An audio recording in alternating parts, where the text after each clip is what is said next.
आखिर राम मंदिर के निर्माण में ऐसा क्या मिला जिसकी इतनी ज्यादा चर्चा हो रही है? जब नासा के वैज्ञानिकों को इन चीजों के बारे में पता चला तो वह भी हैरान रह गए। और सबसे बड़ी बात की, जब आपको इनके बारे में पता चलेगा तो आपके भी रोंगटे खड़े हो जाएंगे। एक बात और की, इस वीडियो को देखने के बाद आप भी अपने आप पर हिंदू और सनातनी होने पर बहुत ज्यादा गर्व करोगे। आखिरकार कई सालों के इंतजार की घड़ी अब खत्म हो चुकी है और राम मंदिर भी बनकर तैयार हो चुका है। अब लोग 22 जनवरी का इंतजार कर रहे हैं, क्योंकि इस दिन की भारत के लोगों को ही नहीं बल्कि दुनिया के लोगों को इंतजार है। लोग राम लल्ला की स्थापित होने वाली मूर्ति को देखकर झूम उठेंगे, क्योंकि इस दिन के बाद राम मंदिर के दरवाजे हमेशा के लिए भक्तों के लिए खोल दिए जाएंगे। इस मूर्ति को बनवाने के लिए देश के 3 सबसे बड़े मूर्तिकारों को बुलवाया गया है, और जो भी भक्त इस ऐतिहासिक पल को अपनी आंखों से निहारेगा वह जीवन मरण के बंधन से मुक्त हो जाएगा। क्योंकि यह तो आपको पता ही होगा कि 22 जनवरी 2024 को राम मंदिर में रामलाल की मूर्ति की प्राण प्रतिष्ठा होगी। लेकिन यह मंदिर तो बनकर भले ही तैयार क्यों ना हो गया हो, लेकिन इसके निर्माण के समय कई ऐसे चमत्कार हुए हैं, उसे देखकर मंदिर के पड़ती समेत कई लोग दंग रह गए हैं। यहां तक इन चीजों को देखकर नासा के वैज्ञानिकों ने तो अपना सर ही पकड़ लिया है, और तो और वह एक ऐसी गहरी सोच में पड़ गए हैं कि मानो उन्होंने कोई भयानक चीज देख ली हो। आज की इस वीडियो में हम राम मंदिर के बनते वक्त हुए उन चमत्कारों और रहस्यमयी चीजें के बारे में आपको बताएंगे, जिसे सुनकर शायद आप भी यकीन ना कर पाओ। लेकिन वीडियो को शुरू करने से पहले प्रभु श्री राम के सच्चे भक्त होने के नाते आप लोगों को इस वीडियो को लाइक करके नीचे जय श्री राम कमेंट में लिखना होगा, ताकि प्रत्येक देशवासी को यह पता लग जाए कि हम हिंदू भी किसी से कम नहीं हैं। चैनल पर नए हो तो इसे सब्सक्राइब करना मत भूलिएगा, ताकि ऐसी ही रहस्यमय वीडियो आपको लगातार देखने को मिल सके। आपको बता दें कि जब यहां मंदिर निर्माण का काम चल रहा था तब एक 1200 खांभों की ड्राइंग तैयार करवाई गई और अमेरिका से एक विशिष्ट वैज्ञानिकों की टीम को बुलवाया गया, ताकि वे इसका निरीक्षण करके होने वाली हर एक कमियों को दूर कर दे और राम मंदिर की शान में 4 चांद लगा दे। लेकिन जैसे ही राम मंदिर के निर्माण के वक्त वहां की धरती को खुद गया, तब उस धरती से एक ऐसी वस्तु निकली कि उसे BCC देखकर सभी के होश उड़ गए। और उसे चमत्कारी और दिव्या वस्तु ने न सिर्फ उन वैज्ञानिकों के होश उड़ाए बल्कि भारत सरकार को भी हिलाकर रख दिया। जिसके बाद तुरंत एक कमेटी बनाई गई और उसकी जांच के लिए लगा दी। लेकिन उसके बाद कुछ ऐसा हुआ कि वे सभी भी प्रभु श्री राम के भक्त बन गए। दरअसल यह बात है राम मंदिर के निर्माण के समय की, जब अमेरिका से थॉमस नाम के एक वैज्ञानिक भारत में राम मंदिर निर्माण कार्य के दौरे पर आए हुए थे। यहां आकर उन्होंने देखा कि राम मंदिर का निर्माण कार्य तो काफी चल रहा है, जिसके बाद उन्होंने अपना रूटीन काम फिर से करना शुरू कर दिया और अपना काम करना शुरू कर दिया। अपने काम करने के दौरान जैसे ही उनकी नजर मंदिर परिसर की तरफ गई तो उन्हें एक ऐसी जगह दिखाई जहां पर वहां धरती नरम पड़ी हुई थी। देखने में वह धरती वहां की जगह से पूरी अलग ही दिख रही थी। थॉमस को अपनी अंतरात्मा से कुछ अलग सी प्रेरणा मिलने लगी और तुरंत थॉमस ने अपने मजदूरों को वहां की खुदाई करने को बोल दिया। एक बार के लिए तो मजदूर भी हैरान हो गए कि ऐसी धरती की वह खुदाई क्यों करवा रहे हैं, लेकिन मजदूरों को तो उनका ऑर्डर मानना ही काम था, इसलिए उन्होंने बिना कुछ सवाल किए खुदाई शुरू कर दी।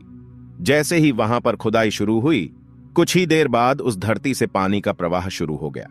उस बहते हुए पानी को देख खुदाई करने वाले मजदूर परेशान हो गए, क्योंकि पानी के अंदर खुदाई करना मुश्किल ही नहीं बल्कि नामुमकिन सा हो जाता है। लेकिन जब इस पानी का सर्वेक्षण किया तो पता चला है कि यह पानी तो पास ही में बह रही सरयू नदी का पानी है। वे लोग यह समझ नहीं पाए कि यह माता सरयू का आशीर्वाद है कि वह खुद राम मंदिर की निर्माण में सहयोग कर रही थी। इस पानी ने सभी वैज्ञानिकों को एक गहरी सोच में धकेल दिया। वे यह सोचने लग गए कि अगर ऐसे ही पानी निकलता रहा तो जहां एक भव्य मंदिर का निर्माण कैसे हो पाएगा, क्योंकि एक पानी वाली सतह पर मजबूत मंदिर बनवाना कोई हंसी खेल की बात नहीं थी। उस समय सभी के दिमाग में एक ही बात थी कि सरयू नदी का मंदिर की भूमि के नीचे मिलना कोई चमत्कार है या फिर कोई कुदरत का करिश्मा, यह कोई भी नहीं जानता था। आखिरकार जब कोई भी समाधान नहीं मिला तब सभी मिलकर श्री राम से प्रार्थना करने लगे, क्योंकि जाहिर सी बात थी जब तक वो माता सरयू के पानी की धारा बंद नहीं होगी तब तक आगे का काम शुरू नहीं किया जा सकता था। लेकिन अगले ही दिन श्री राम ने उनकी पुकार सुन ली और माता सरयू का पानी स्वतः ही बंद हो गया और एक बार फिर राम मंदिर का निर्माण कार्य जोरों शोरों से शुरू हो गया और यह काम इस कदर चला कि अब यहां अपने अंतिम छोर पर पहुंच चुका है, या यूं कहें कि यह पूरा तैयार ही हो गया है और 22 जनवरी को यहां श्री राम की प्राण प्रतिष्ठा भी की जाएगी। यह मंदिर इतना भाव बना है कि इस देखने के लिए भारत सरकार ने यहां पर एक अंतर्राष्ट्रीय हवाई अड्डा भी बनवाया है ताकि देश और दुनिया के लोग सीधे ही यहां पर आ सके और इसे देख सकें। यह मंदिर तो आप कभी भी देख सकते हैं, लेकिन अब सवाल यह है कि जब पुराने समय में यहां पर राम मंदिर था वह कैसा दिखता था, जिसे तोड़कर बाबर ने बाबरी मस्जिद बनाई थी। उसे राम मंदिर का निर्माण आखिर किसने किया था? क्योंकि यह रहस्य आज तक सीमित लोगों को ही पता है, ज्यादातर लोगों को इसके बारे में कुछ भी मालूम नहीं है। तो चलिए आज मैं आपको इसका पूरा रहस्य इस वीडियो के माध्यम से बता देता हूं, तो बने रहेगा हमारे साथ वीडियो में एंड तक। आखिर उस समय भगवान राम की नगरी अयोध्या को किसने बनाया था? यह पवित्र नगरी हिंदुओं के लिए बहुत ही ज्यादा महत्वपूर्ण है, क्योंकि यहां पर स्वयं प्रभु श्री राम का जन्म हुआ था, इसलिए इसे राम जन्मभूमि भी कहते हैं। इतिहासकारों के अनुसार कौशल प्रदेश की प्राचीन राजधानी अवध को कालांतर में अयोध्या और बौद्ध काल में साकेत कहा जाने लगा। अयोध्या मूल रूप से मंदिरों का शहर था। हालांकि यहां खुदाई के वक्त आज भी हिंदू, बौद्ध एवं जैन धर्म से जुड़े मंदिरों के अवशेष देखे गए, जिसमें खंभों से लेकर हिंदू आकृतियां बनी हुई थीं। अयोध्या नगरी में होने का वर्णन भी वाल्मीकि रामायण में मिलता है। कहते हैं कि भगवान श्री राम के जल समाधि लेने के पश्चात अयोध्या कुछ काल के लिए उजाड़ सी हो गई थी, लेकिन उनकी जन्मभूमि पर बना महल वैसे का वैसा ही था। भगवान श्री राम के पुत्र कुश ने एक बार पुण्य राजधानी अयोध्या का पुनर्निर्माण कराया। इस निर्माण के बाद सूर्यवंश की अगली 44 पीढ़ियों तक इसका अस्तित्व आखिरी राजा महाराजा बृहदबल तक अपने चरम पर रहा। कौशल राज बृहदबल की मृत्यु महाभारत युद्ध में अभिमन्यु के हाथों हुई थी। महाभारत के युद्ध के बाद अयोध्या उजड़ सी हो गई, मगर श्री राम जन्मभूमि का अस्तित्व फिर भी बना रहा। इसके बाद यह उल्लेख मिलता है कि ईसा के लगभग 100 वर्ष पूर्व उज्जैन के चक्रवर्ती सम्राट विक्रमादित्य एक दिन आखेट करते करते अयोध्या पहुंच गए। थकान होने के कारण अयोध्या में सरयू नदी के किनारे एक आम के वृक्ष के नीचे वे अपनी सेना सहित आराम करने लगे। उस समय यहां घना जंगल हो चला था, कोई बसावट भी यहां नहीं थी। महाराज विक्रमादित्य को इस भूमि में कुछ चमत्कार दिखाई देने लगे। तब उन्होंने खोज आरंभ की और पास के योगी व संतों की कृपा से उन्हें झांत हुआ कि यह श्री राम की अवध भूमि है। उन संतों के निर्देश से सम्राट ने यहां एक भव्य मंदिर के साथ ही कूप, सरोवर, महल आदि बनवाए। कहते हैं कि उन्होंने श्री राम जन्मभूमि पर काले रंग के कसौटी पत्थर वाले 84 स्तंभों पर विशाल मंदिर का निर्माण करवाया था। इस मंदिर की भव्यता देखते ही बनती थी। विक्रमादित्य के बाद के राजाओं ने समय समय पर इस मंदिर की देखरेख की। उन्हीं में से एक शुंग वंश के प्रथम शासक पुष्यमित्र शुंग ने भी मंदिर का जीर्णोद्धार करवाया था। पुष्यमित्र का एक शिलालेख अयोध्या से प्राप्त हुआ था, जिसमें उसे सेनापति कहा गया है तथा उसके द्वारा 2 अश्वमेध यज्ञों के किए जाने का वर्णन है। अनेक अभिलेखों से झांत होता है कि गुप्त वंशीय चंद्रगुप्त द्वितीय के समय और तत्पश्चात काफी समय तक अयोध्या गुप्त साम्राज्य की राजधानी थी। गुप्तकालीन महाकवि कालिदास ने अयोध्या का रघुवंश में कई बार उल्लेख किया है। इतिहासकारों के अनुसार 600 ईसा पूर्व अयोध्या में एक महत्वपूर्ण व्यापार केंद्र था। इस स्थान को अंतर्राष्ट्रीय पहचान 5वीं शताब्दी में ईसा पूर्व के दौरान तब मिली जबकि यह एक प्रमुख बौद्ध केंद्र के रूप में विकसित हुआ। तब इसका नाम साकेत था।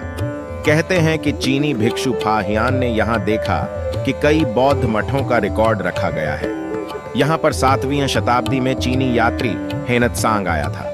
उसके अनुसार यहाँ 20 बौद्ध मंदिर थे तथा 3000 भिक्षु रहते थे और यहाँ हिंदुओं का एक प्रमुख और भव्य मंदिर भी था, जहाँ रोज हजारों की संख्या में लोग दर्शन करने आते थे। इसके बाद ईसा की 11वीं शताब्दी में कन्नौज नरेश जयचंद आया तो उसने मंदिर पर सम्राट विक्रमादित्य के प्रशस्ति शिलालेख को उखाड़कर अपना नाम लिखवा दिया। पानीपत के युद्ध के बाद जयचंद का भी अंत हो गया। इसके बाद भारतवर्ष पर आक्रांताओं का आक्रमण और बढ़ गया।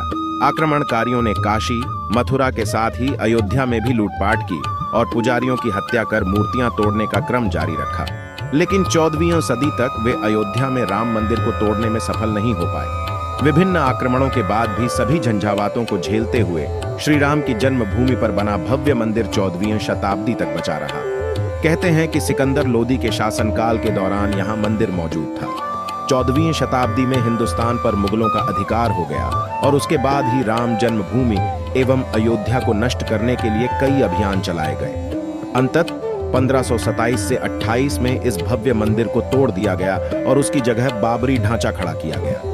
कहते हैं कि मुगल साम्राज्य के संस्थापक बाबर के एक सेनापति ने बिहार अभियान के समय अयोध्या में श्री राम के जन्म स्थान पर स्थित प्राचीन और भव्य मंदिर को तोड़कर एक मस्जिद बनवाई थी, जो 1992 तक विद्यमान रही। बाबरनामा के अनुसार 1528 में अयोध्या पडीली ढाव के दौरान बाबर ने मस्जिद निर्माण का आदेश दिया था। अयोध्या में बनाई गई मस्जिद में खुदे 2 संदेशों से इसका संकेत भी मिलता है। इसमें एक खास तौर से उल्लेखनीय है। इसका सार है, जन्नत तक जिसके न्याय के चर्चे हैं, ऐसे महान शासक बाबर के आदेश पर दयालु मीर बकी ने फरिश्तों की इस जगह को मुकम्मल रूप दिया। हालांकि यह भी कहा जाता है कि अकबर और जहांगीर के शासनकाल में हिंदुओं को यह भूमि एक चबूतरे के रूप से सौंप दी गई थी, लेकिन क्रूर शासक औरंगजेब ने अपने पूर्वज बाबर के सपने को पूरा करते हुए यहाँ भव्य मस्जिद का निर्माण कर उसका नाम बाबरी मस्जिद रख दिया था। लेकिन अंत में बाबरी मस्जिद का भी विध्वंस कर दिया गया और इस जमीन पर कई वर्षों तक कैसे चलता रहा और अंत में यह जमीन हिंदुओं को सौंप दी गई, जिस पर आज श्री रामलाल का भव्य मंदिर बनकर तैयार हो चुका है। और 22 जनवरी को यहां पर प्राण प्रतिष्ठा भी कर दी जाएगी, जिसकी तैयारी अब वैसे अगर आप में से कोई अयोध्या निवासी है तो हमें अयोध्या के बारे में कमेंट में जरूर बताना और ऐसी ही जानकारी को जानने के लिए चैनल को सब्सक्राइब करना मत भूलिएगा। धन्यवाद।